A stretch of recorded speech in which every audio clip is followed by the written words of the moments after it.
Amigos de Homo Academicus, muy buenos días.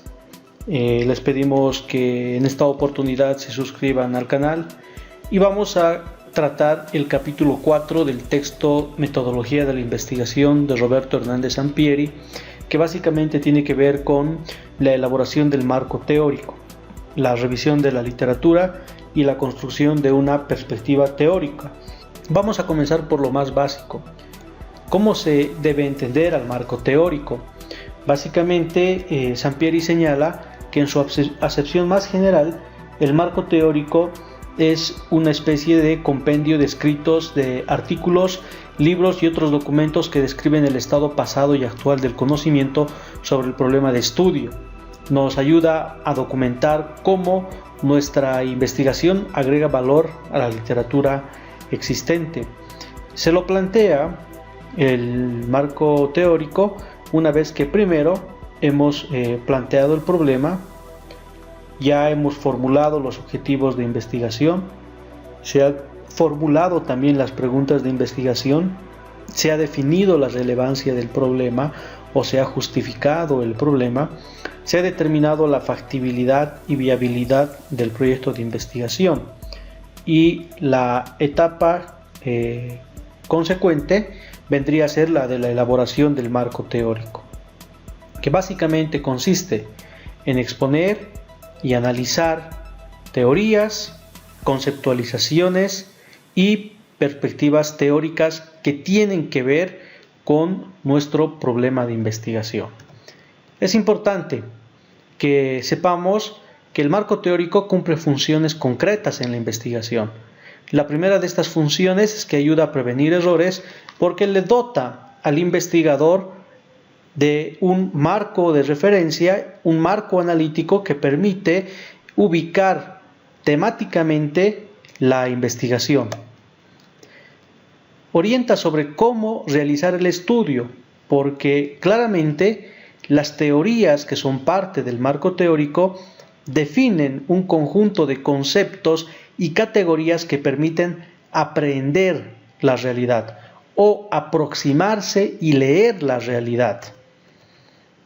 Tercero, amplía el horizonte de estudio porque el marco teórico dota al investigador de un modelo analítico que le permite explicar el problema en el marco de un conjunto de conocimientos sistemáticos, estructurados, que ordenan la realidad y permiten que el investigador ubique el problema en ese orden que la teoría permite darle a la realidad.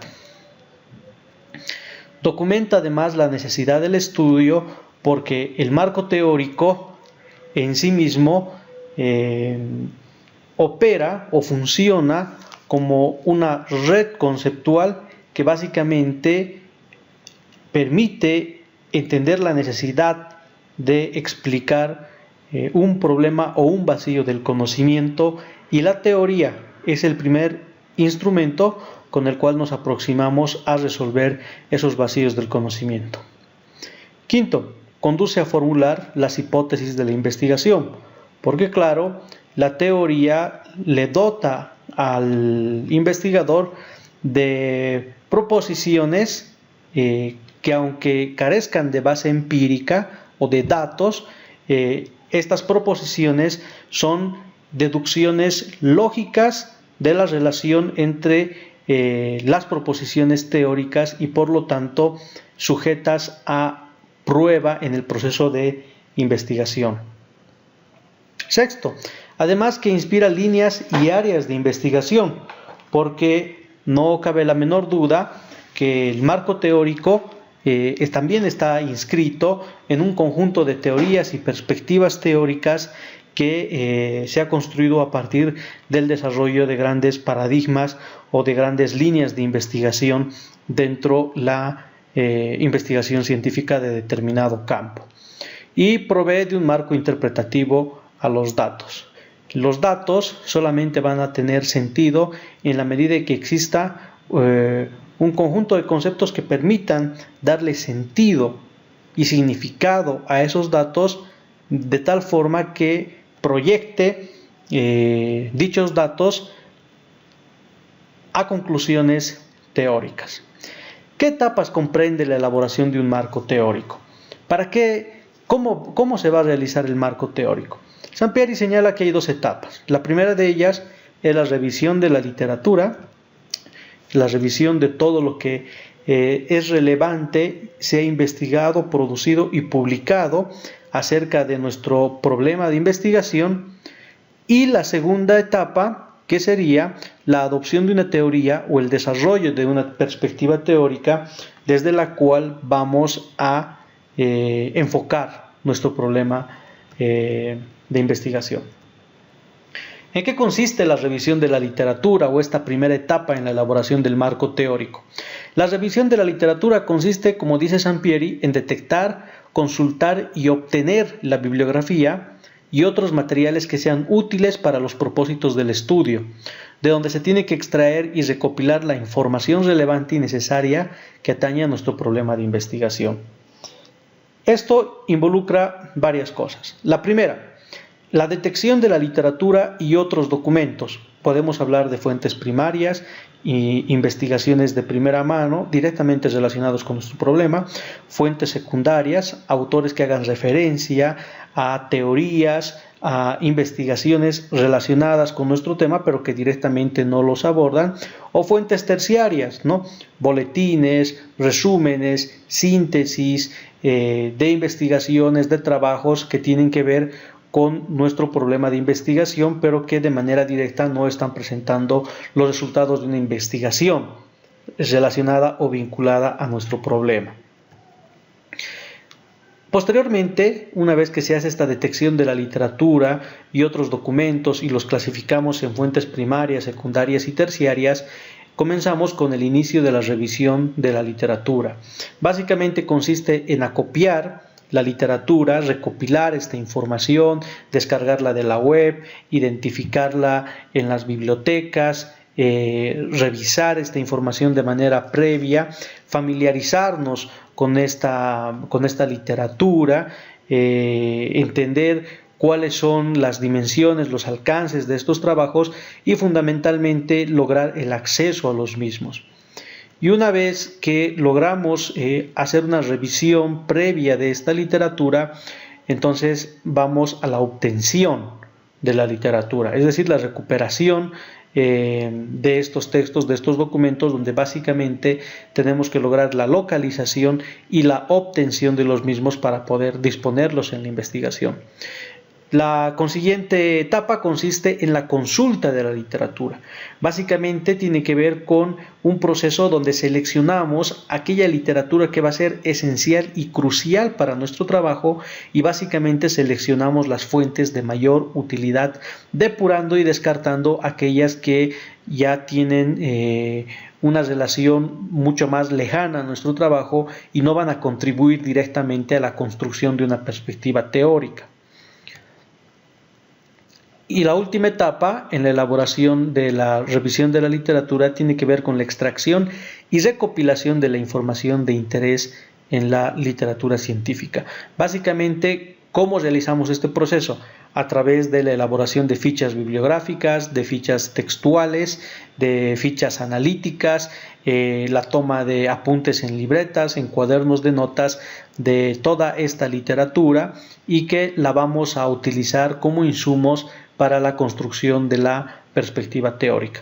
Pero todo este proceso al que vamos a llamar revisión de la literatura es un proceso importantísimo porque permite identificar cuáles son los desarrollos de la investigación con relación a nuestro problema y cuáles son los vacíos, de tal modo que vamos a poder ubicar perfectamente nuestro problema de investigación en el contexto del desarrollo de estos avances y vacíos en el conocimiento científico y vamos a poder señalar si nuestro trabajo es más de lo mismo o si nuestro trabajo está en aquellos campos de la investigación donde hay mayor desarrollo, pero que propone un enfoque diferente e innovador, o si nuestro trabajo se encuentra ubicado en un área muy poco explorada y muy poco investigada y que sin ninguna duda vamos a estar seguros de que nuestro trabajo va a ser una contribución al conocimiento científico de darse esa situación. Pero la revisión de la literatura, sin lugar a dudas, es la etapa crucial y fundamental para la construcción del marco teórico. Vamos a señalar lo primero, que es la teoría, porque la teoría es el corazón de un marco teórico. Una teoría es un conjunto de constructos. Estos constructos básicamente son conceptos interrelacionados, definiciones y proposiciones que presentan una visión sistemática de los fenómenos al especificar las relaciones entre variables con el propósito de explicar y predecir los fenómenos.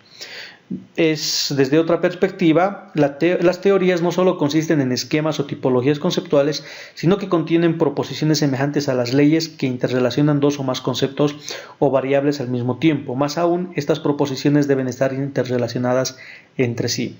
¿Qué es lo que nos dicen estos conceptos o estas definiciones acerca del término teoría?